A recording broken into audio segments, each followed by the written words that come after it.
ton grand nom, remplissons le ciel de nos louanges, nos louanges.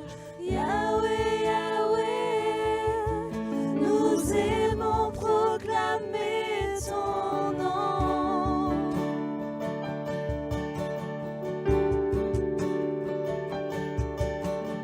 Seigneur de la terre, nous exaltons ton grand nom, remplissons le ciel de nos louanges, nos louanges. Yahweh, Yahweh, nous aimons proclamer ton nom.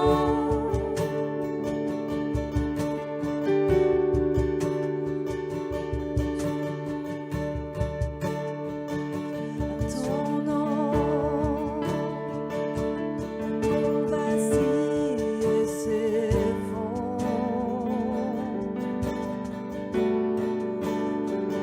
À ton nom, les flots s'agitent, les mers grondent. À ton nom, les anges s'inclinent, la terre se réjouit, ton peuple s'écrie. Seigneur de la terre, nous exaltons ton grand nom, remplissons le ciel de nos louanges, nos louanges. Yahweh, Yahweh, nous aimons proclamer ton nom.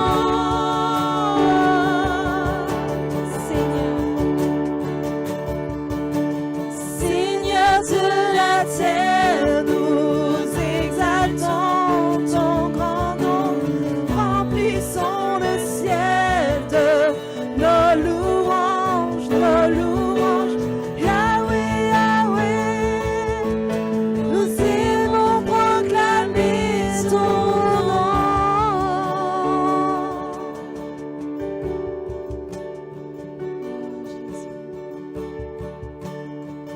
À ton nom, le jour s'éveille dans la gloire. À ton nom, la nature dit son histoire.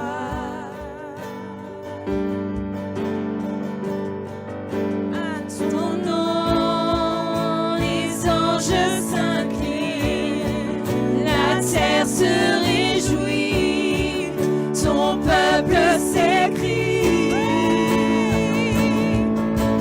Seigneur de la terre, nous exaltons ton grand nom, remplissons le ciel de nos louanges, nos louanges.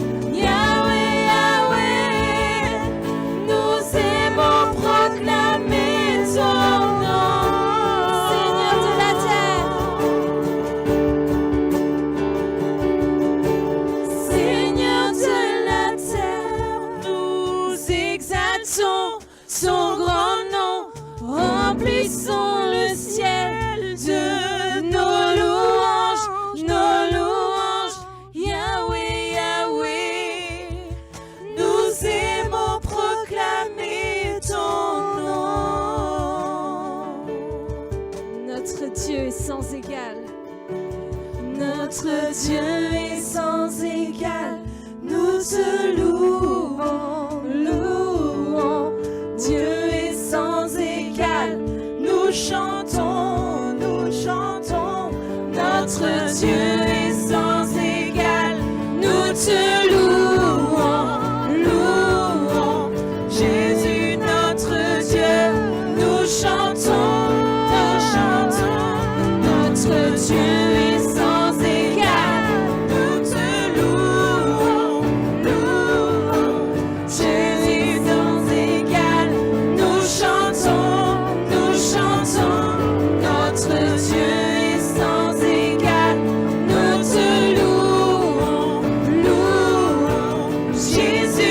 notre Dieu, nous chantons.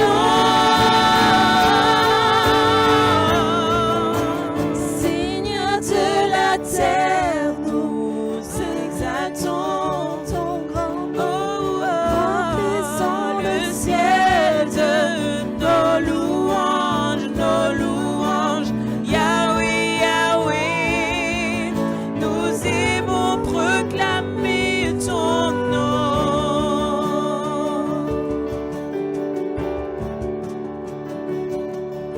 Seigneur de la terre, nous exaltons ton grand nom. Remplissons le ciel de nos louanges, nos louanges. Yahweh, Yahweh, nous aimons proclamer ton nom. C'est ton nom, Yahweh. Nous aimons proclamer ton nom.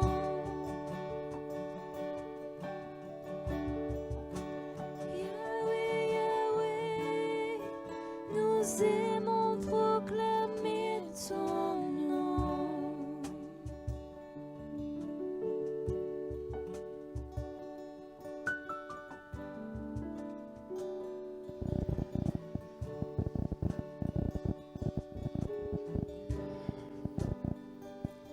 Oui, Seigneur, tu es digne de régner dans nos cœurs, de régner dans nos familles, de régner dans ton Église, Seigneur.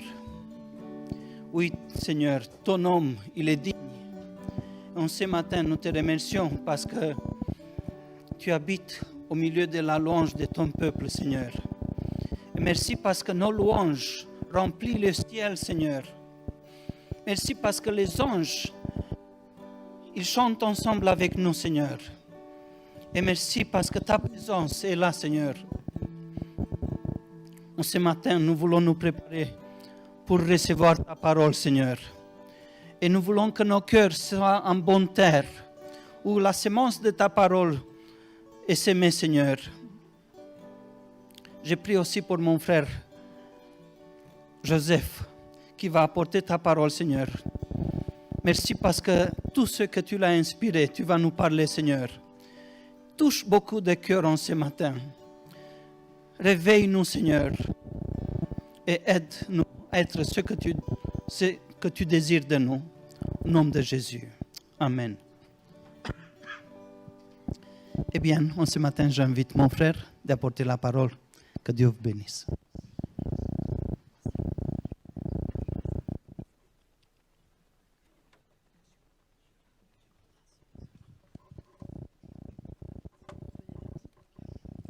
Alléluia. Alléluia. Alléluia. Est-ce que nous sommes dans la joie? Nous pouvons lancer des cris de joie parce que nous sommes au milieu du Seigneur. Alléluia. Nous pouvons proclamer le Seigneur. Nous voulons vraiment remplir le ciel avec nos louanges comme nous venons de le chanter, puisqu'il est le Dieu merveilleux. C'est un Dieu qui est toujours à côté de nous dans toutes les instances de nos vies. Il nous accompagne. Déjà, ce matin, pendant la prière, j'ai entendu Pasteur Raphaël prier et dire, si seulement ce matin pouvait être comme les temps de la formation. Alléluia. Nous savons que le Seigneur nous élève, le Seigneur nous prend par sa main. J'ai entendu mon frère Émile introduire par ce psaume 27 qui nous appelle à la marche dans la face de Dieu. Et merci Pauline et toute l'équipe. Merci parce que vous nous avez fait chanter et nous faire comprendre qu'il est mon berger. Il est un Dieu qui est toujours présent dans nos vies. Bien-aimés, c'est un jour merveilleux. Dimanche dernier, Raphaël nous a introduit à la thématique de la sagesse divine à travers le chapitre du livre de Proverbes. Raphaël a bien tiré notre attention en nous rappelant que ce livre des Proverbes absorbe une grande partie des facettes de la vie humaine. Et ces facettes nous permettraient aussi de répondre à cette grande question de tout le temps. Comment réussir sa vie? Comment réussir sa vie? Je sais que ce thème est très vaste. Parce qu'on va parler de ce thème qui englobe 3 mots importants. Ce thème est très vaste, il intègre toutes les instances de nos vies. Choix, vision, pulsion, ce sont des grands mots qui nous remplissent tous les jours. Et je sais que les proverbes aussi, c'est une expression de la sagesse divine, comme nous l'avons entendu. Mais comme nous le savons peut-être tous, sagesse en hébreu veut dire hokma. Hokma qui veut tout simplement dire savoir-faire. Savoir-faire. Mais nous voulons être tous des hakam, qui vient de hokma. Hakam qui veut dire aussi sage. Sage pour écouter les conseils du Seigneur au travers de sa parole. Alors le Proverbe 4, verset 23, nous dit ceci. Par-dessus tout, veille soigneusement sur ton cœur, car il est à la source de tout ce que tu fais et de tout ce que fait ta vie. Par-dessus tout, veille soigneusement sur ton cœur, car il est à la source de tout ce qui fait ta vie. Ça veut dire en quelque sorte que ta vie dépend des choix, des décisions qui viennent de ton cœur. Et j'aime bien le verset 26 de ces Proverbes 4 qui dit « Observe bien les chemins sur lesquels tu t'engages et emprunte des routes sûres. » Observe bien les chemins sur lesquels tu t'engages et emprunte des routes sûres. C'est-à-dire que réfléchis du chemin que tu vas prendre, engage tes pas dans une direction sûre. Bien aimé, la Bible nous enseigne que l'homme a été créé avec une conscience morale. Qu'est-ce que j'entends par la conscience morale? C'est cette faculté qui nous permet de juger ce qui est bien, ce qui est mal. Vous savez, dans le jardin, quand on lit Genèse 2, je pense, verset 16 à 17, Dieu dit à Adam et Ève, tu ne mangeras pas ça, tu mangeras ça, tu ne peux pas manger le fruit de l'arbre qui est au centre du jardin d'Éden. Donc, ils avaient cette conscience morale qui pouvait leur permettre de voir qu'est-ce qu'il fallait faire. Donc, la Bible nous apprend que l'homme a été créé avec une conscience morale et que l'homme est libre et responsable de ses choix. Pourquoi? Parce que le bon choix, bien-aimé, nous conduise aussi à de bonnes relations, comme nous l'avons entendu aussi dire par Raphaël dimanche passé. Les bons choix nous conduisent à de bonnes relations. Moi, j'ai souvent regardé dans ma maison avec mon épouse Suzanne qui veut toujours connaître qui sont les amis de notre fille Rachel. Et moi, j'ai toujours été du genre regarder, puis trouver un bon moment pour donner des bons conseils. Chercher les cadres de dialogue pour dire. Mais je le vois avec raison de chercher à savoir mais qui sont ses amis, qui elle fréquente. C'est vrai qu'on veut rassurer pour ne pas aller dans n'importe quelle situation. Nous avons vu aussi les cas de notre premier fils, les personnes qui lui tendaient les mains. C'était bien, là, on disait l'enfant joyeux, mais moi, ça m'inquiétait un peu. Je me disais, mais n'importe qui arrive à la maison, dès qu'il tend la main, il court avec un grand sourire. Moi, est-ce qu'il va grandir comme ça ou un jour ça va changer? Je m'inquiétais un peu. jusqu'à l'âge où il est arrivé à la fin de ses études, que j'ai vu qu'il a changé. Il était totalement différent de ces deux frères qui sont stricts dans leurs décisions. Alors, le bon choix, bien aimé, nous aide à comprendre notre vie et à y avancer sans aucune ambiguïté. Nous devons apprendre à faire de bons choix dans la vie. Ça nous permet aussi de bien avancer dans tout ce que nous faisons. Je peux vous dire aujourd'hui avec certitude que dans le jardin d'Éden, la chute de l'homme n'était pas préméditée, mais qu'Adam et Ève avaient le choix entre l'obéissance, c'est-à-dire ce qui apporte la bénédiction, et la désobéissance, ce qui entraîne la malédiction. Ce qui fait que nos vieux ancêtres, Adam et Ève, ont connu les conséquences de leur choix lorsqu'ils ont rendu compte à Dieu. Vous savez, lorsqu'ils se sont découverts nus à cause de la désobéissance. Et Dieu leur a posé la question, mais qui vous a dit que vous êtes nus? Nous devons faire de bons choix. Le Proverbe 19.3 nous dit, c'est la folie de l'homme qui pervertit sa voie, mais c'est contre l'Éternel que son cœur s'irrite. Et dans le livre, dans la version Semeur, il dit, la sottise d'un homme cause son naufrage, alors il s'en prend à l'Éternel. La Bible nous montre ici, d'ailleurs plusieurs fois, il y a plusieurs personnes qui choisissent des péchés et regrettent ensuite leurs conséquences négatives de leurs actes. Mais ils trouvent toujours quelqu'un accusé. Ce verset est vraiment très instructif. Ce verset de Proverbe 19.3. Car l'homme qui gâche sa vie par ses mauvais choix persiste dans sa folie en accusant Dieu.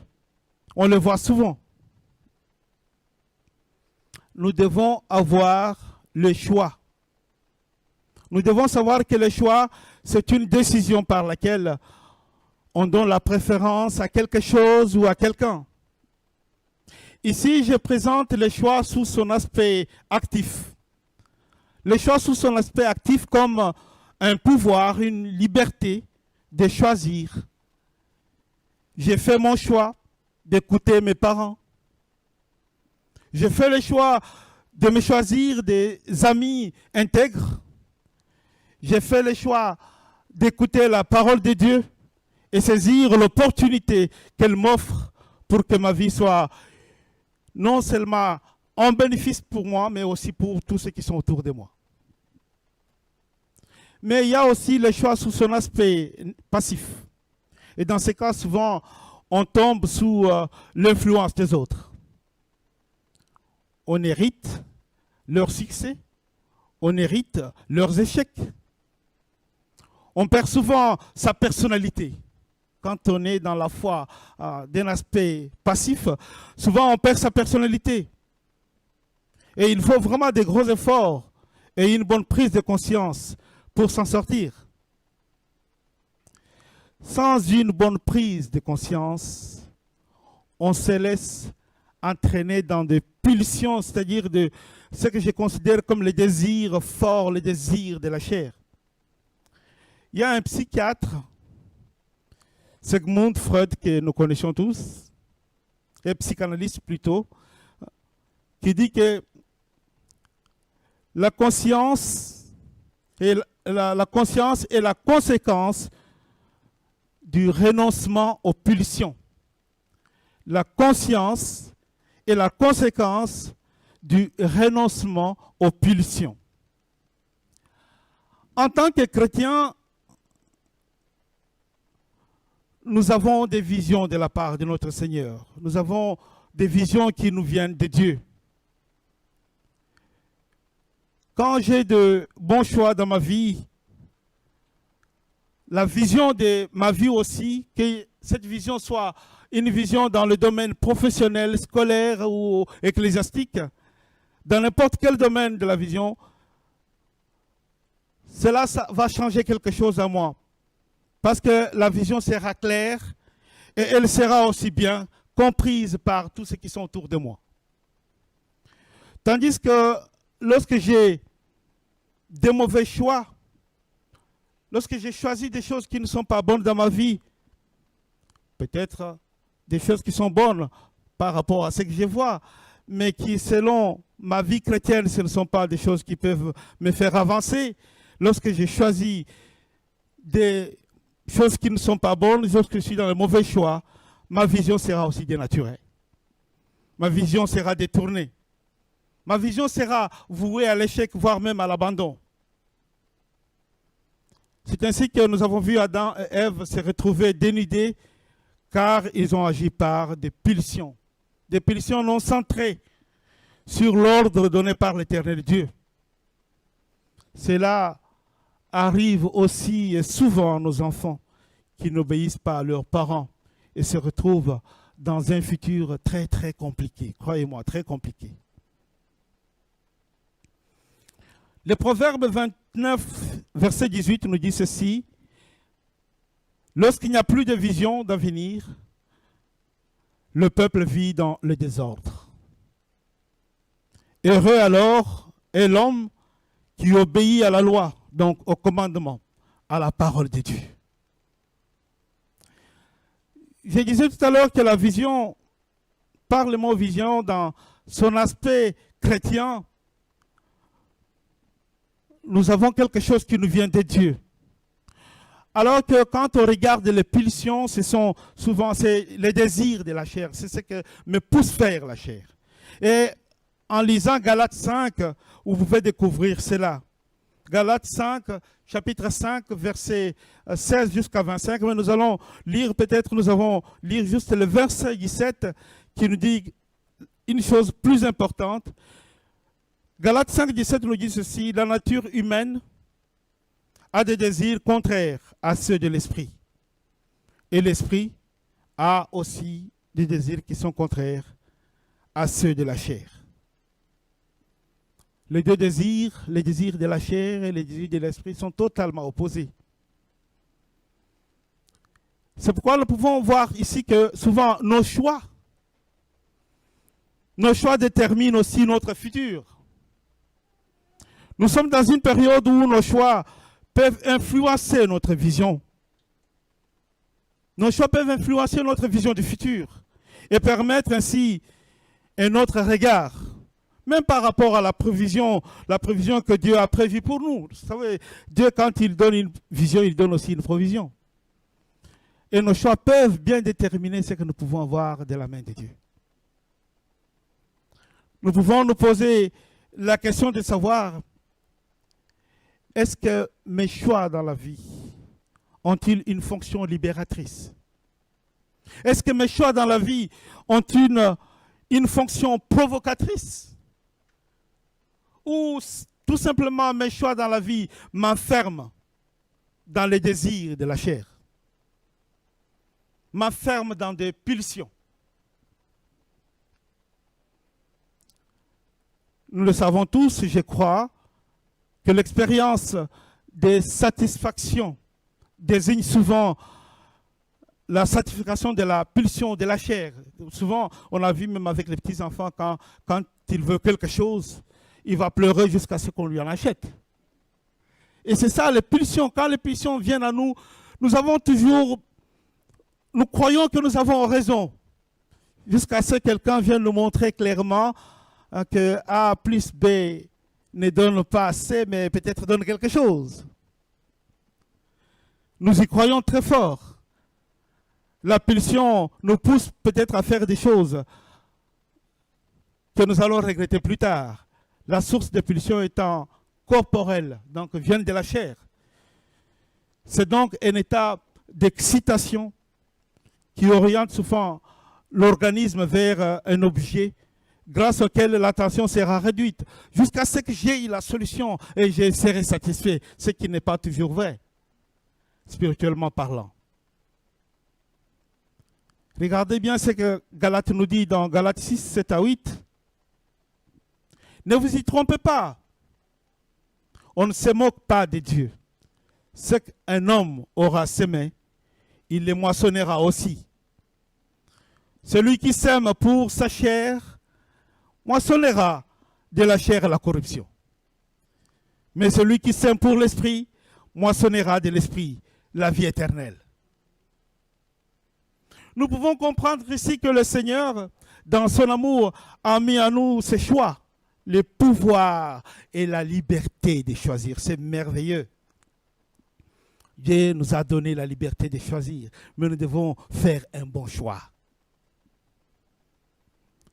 Il y a un écrivain, Pierre Van Damme, dans Gestalt 2017, il parle de la puissance des choix et il dit: nous sommes donc dotés d'un pouvoir comme puissance à agir ou le pouvoir comme capacité légale d'agir.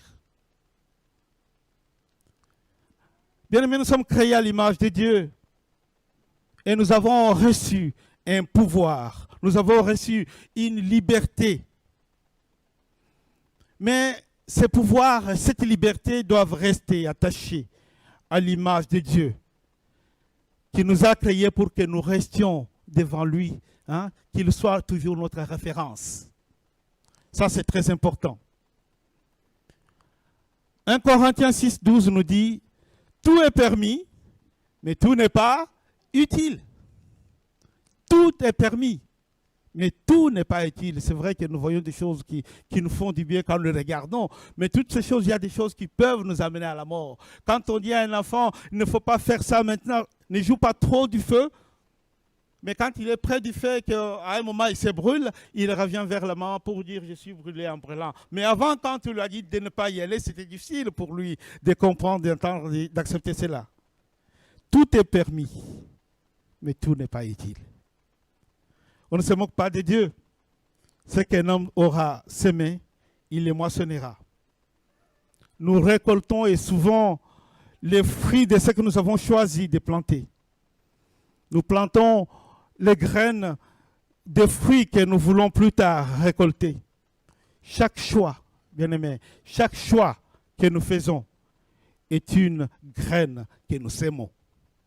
Chaque choix que nous faisons est une graine que nous sémons. Nous devons donc apprendre à évaluer, nous devons évaluer nos choix. Car cette évaluation nous aidera à bien comprendre la vision que nous portons en nous, cette vision que nous avons de la part de Dieu.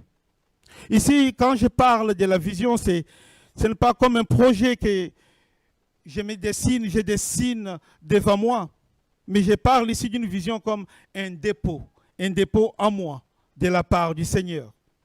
Une vision qui a Christ pour fondement. Ça, c'est une belle vision.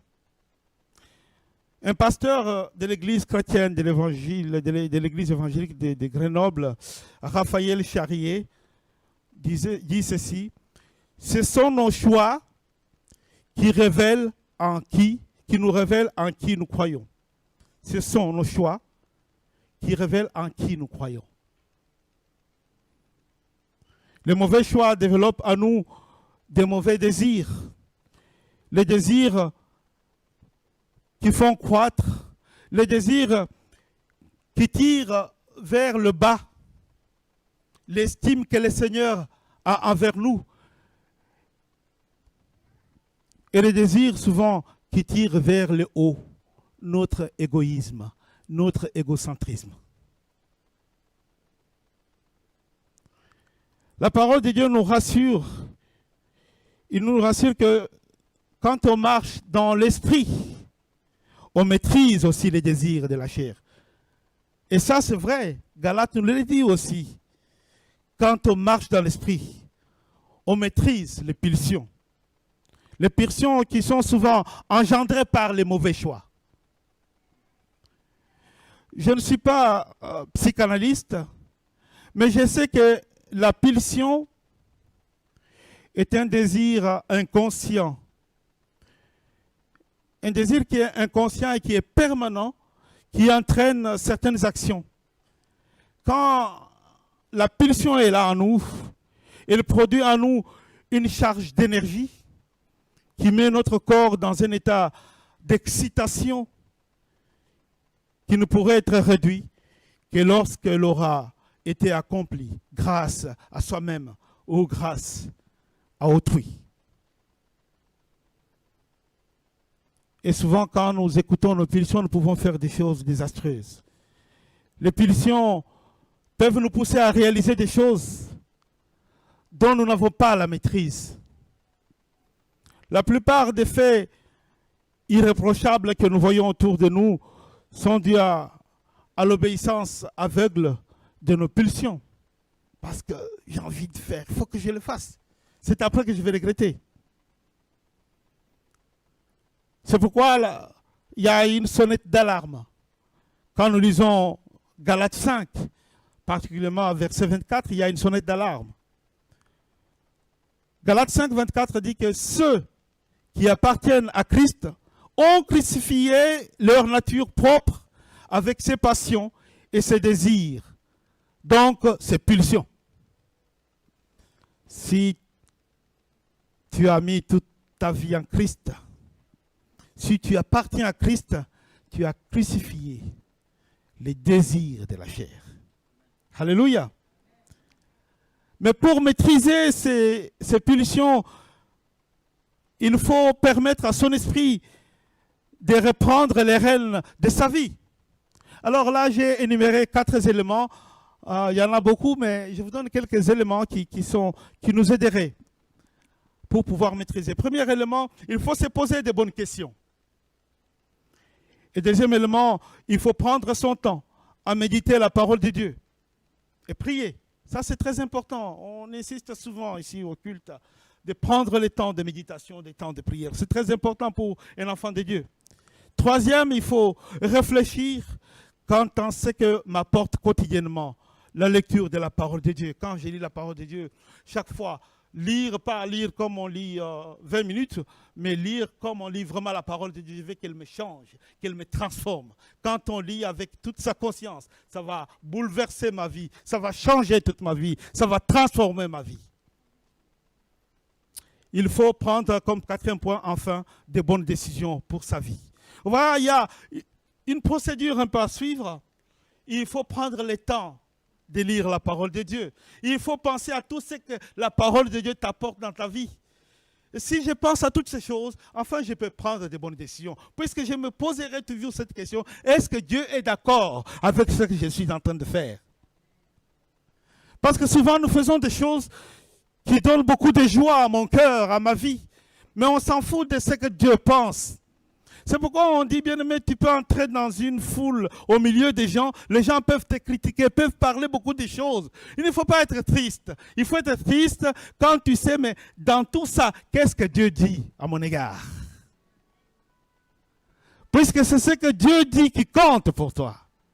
Les gens ils peuvent critiquer, ils peuvent parler du mal de toi. Ce n'est pas ce qui compte. Ce qui compte, c'est ce que Dieu dit. Donc voilà pourquoi quand on est dans la parole de Dieu, elle change ma vie. Elle transforme ma vie. Elle renouvelle ma vie. Et cela peut changer aussi ma façon de choisir certaines choses dans ma vie. Des mauvais choix peuvent nous pousser à ne pas mener à bien notre vision. Je rappelle ici qu'en tant que chrétien, ma vision est une bénédiction. Je le dis bien, ma vision c'est une bénédiction déposée en moi par le Seigneur. Pour moi et pour ceux qui sont autour de moi. Quand je suis béni, et tous mes frères et sœurs autour de moi seront aussi bénis. Amen. Alors que, amen ma sœur. De mauvais choix, par contre, poussent à prendre des décisions qui gâcheront ma vie. Des décisions qui détruiront ma relation. Non seulement ma relation avec les autres, mais aussi ma relation avec Dieu. Aime ton prochain comme tu t'aimes toi-même. Si j'ai détruit ma relation avec ceux qui sont autour de moi, j'ai détruit aussi ma relation avec le Seigneur. Donc des mauvais choix nous poussent à faire prendre des décisions regrettables. Et souvent, on dit avec beaucoup de regrets, plus tard, ah, si seulement je savais. Si seulement je savais. Mais c'est déjà trop tard. Alléluia. Mais nous avons un Seigneur qui est bon, qui nous rappelle toujours à revenir vers lui pour nous transformer. Nous devons faire de bons choix. Je m'en vais vers la clôture, mais la conclusion. Nous savons que dans Galates, si nous lisons, je vous laisse aller les lire tranquillement à la maison, Genèse 13, 5 à 18, il s'agit d'Abraham. Abraham, Dieu l'appelle et lui dit que voilà, tu vas partir quelque part, je te dirai où tu iras. Il part dans la foi, il ne savait pas où aller, mais il part dans la foi du Seigneur. Mais sur la route, il a vu que les bergers d'Abraham et les bergers de son neveu, l'autre, ils ne s'attendaient pas. Il y avait beaucoup de disputes. Alors Abraham va dire à son neveu que voilà, regarde devant nous, choisis de quel côté tu vas aller. Si tu vas à gauche, moi je vais à droite. Si tu vas à droite, moi je vais à gauche.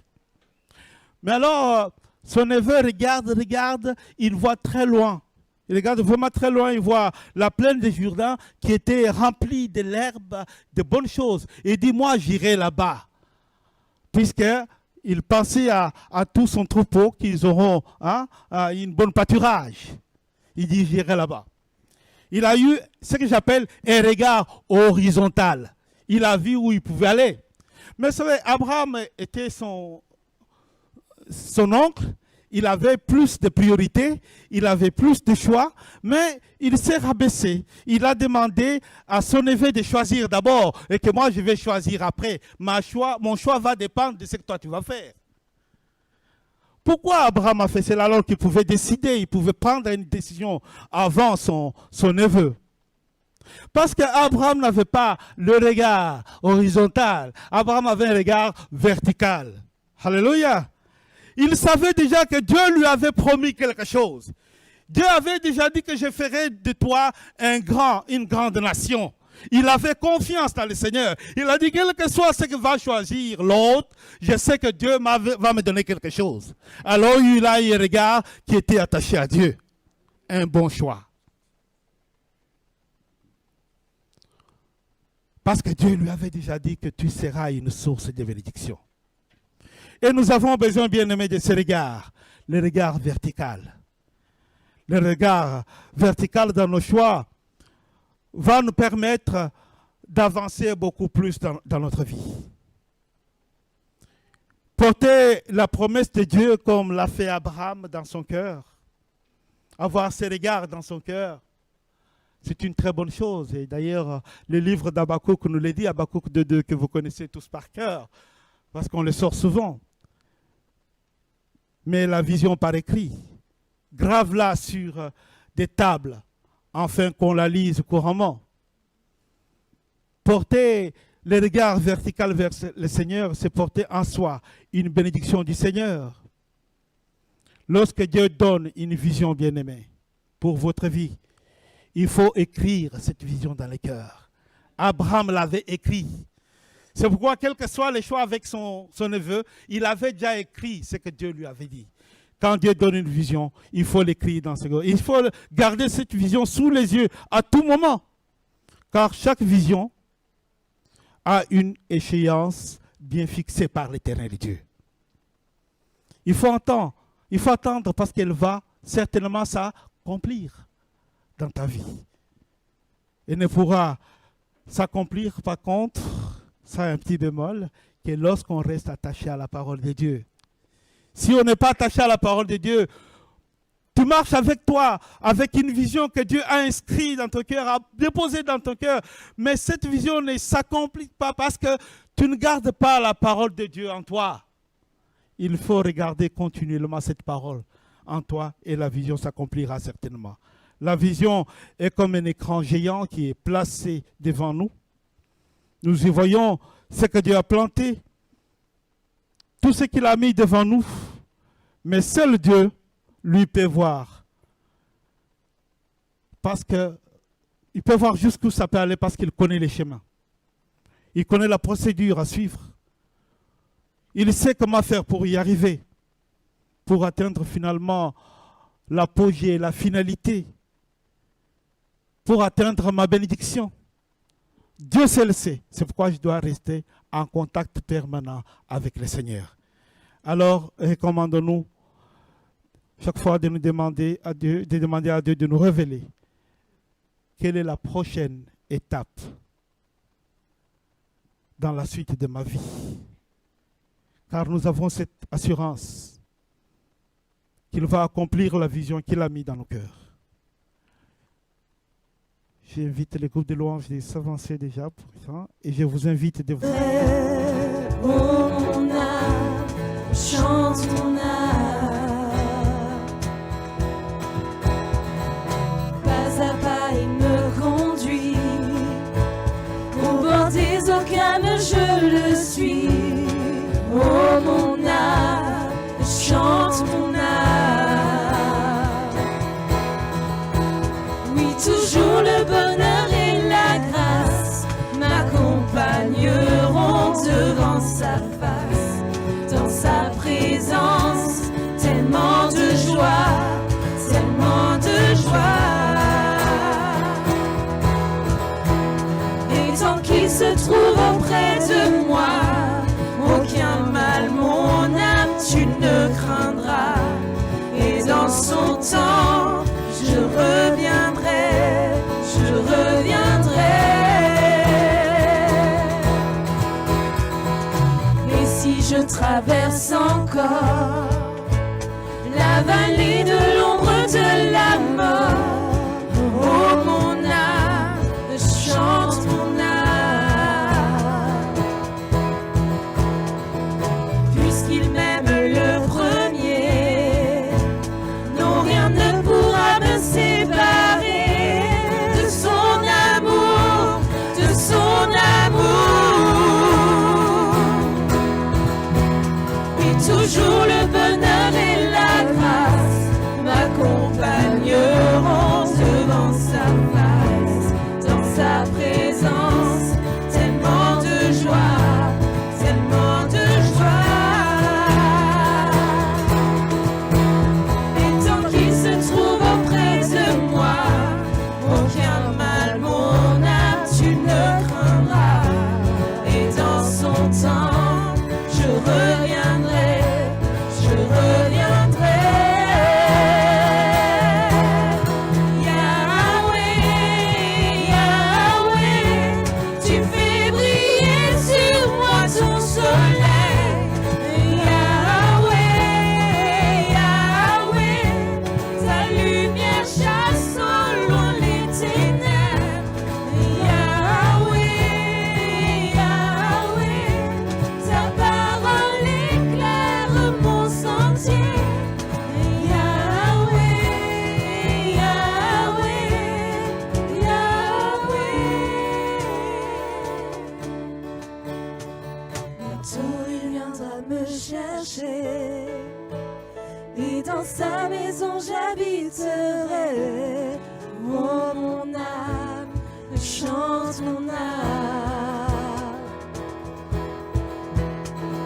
Censé jusqu'à son retour, mon âme chante son amour tous les jours, tous les jours. Oui, toujours le bonheur et la grâce m'accompagneront devant sa face, dans sa présence, tellement de joie, tellement de joie. Et tant qu'il se trouve auprès de moi, aucun mal, mon âme, tu ne craindras. Et dans son temps, je reviendrai, je reviendrai. Yahweh, Yahweh, tu fais briller sur moi ton soleil. Yahweh, Yahweh, ta lumière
Dans Job 36, verset 26, il est écrit « Oui, la grandeur de Dieu dépasse ce que nous pouvons connaître.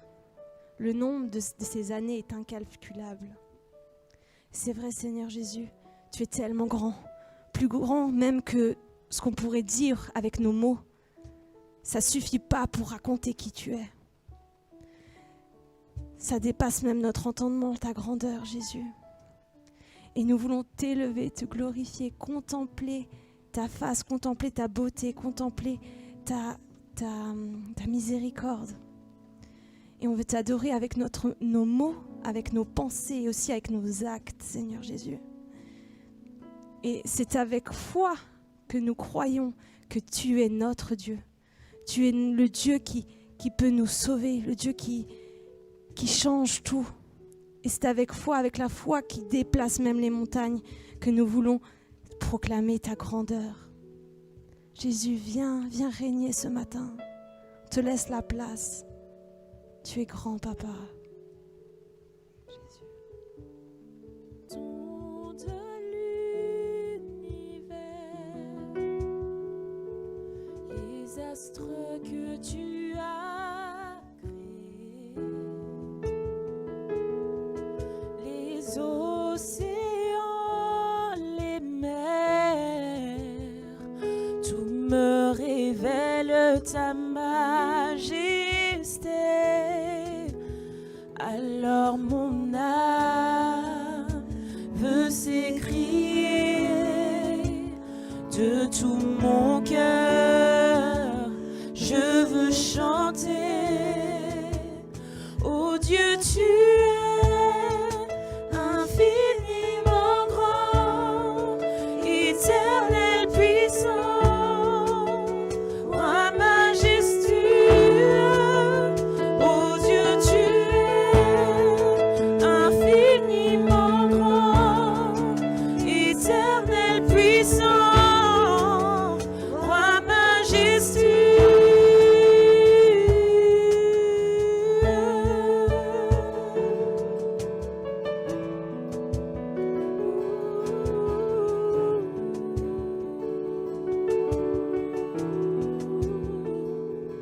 Quand je songe que tu m'as fait, que tu t'es révélé à moi,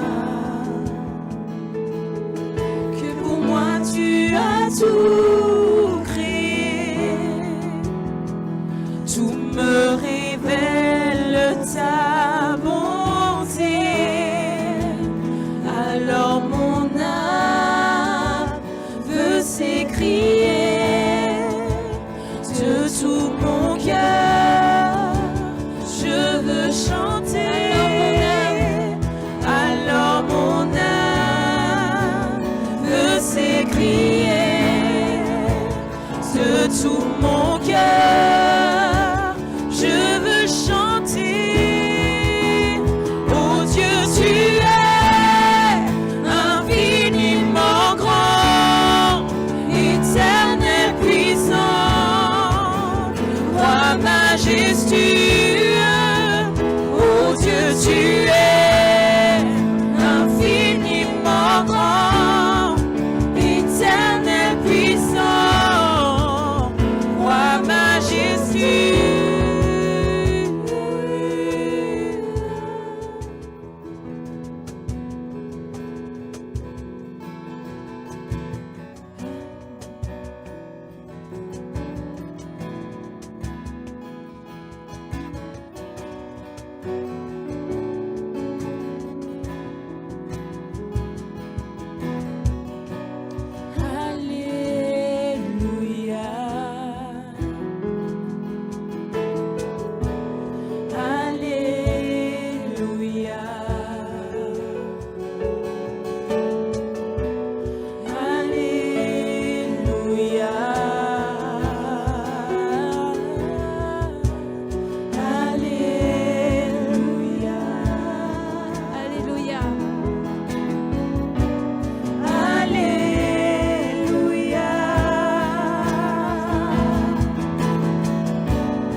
ta grandeur. Me montre que je ne suis rien. Mais quand tu façonnais la terre, j'étais déjà près de ton cœur. Tu m'aimais avant que je sois. Et pour moi tu as tout donné. Toi seul pouvais me libérer. C'est pourquoi je veux t'adorer. Toi seul est digne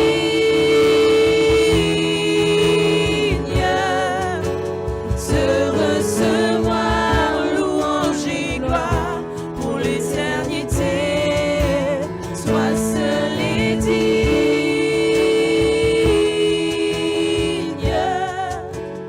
de recevoir louange et gloire pour l'éternité.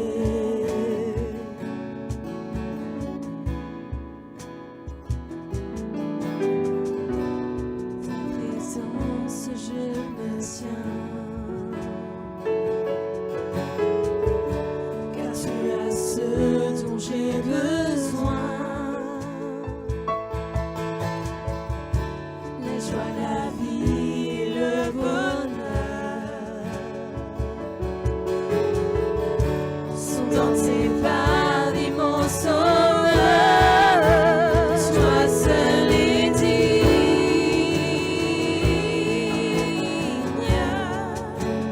de recevoir louange et gloire pour l'éternité. Toi seul est digne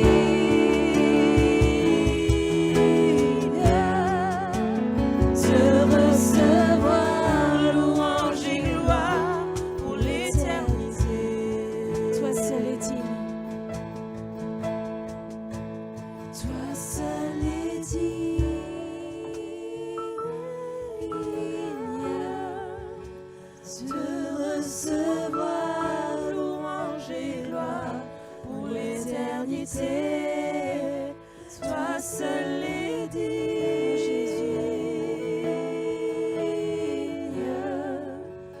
de recevoir louange et gloire pour l'éternité.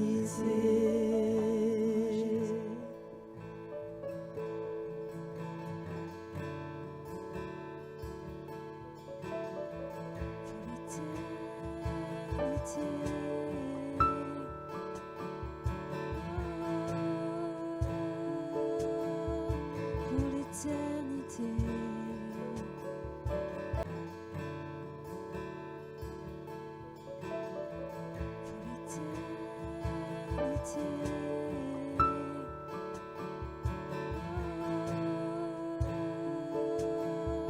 Pour l'éternité. Mon cœur. Eh bien, je pense que le Seigneur il nous a parlé en ce matin. Quel choix on fait? Ce qu'on a choisi hier, on est devenu aujourd'hui.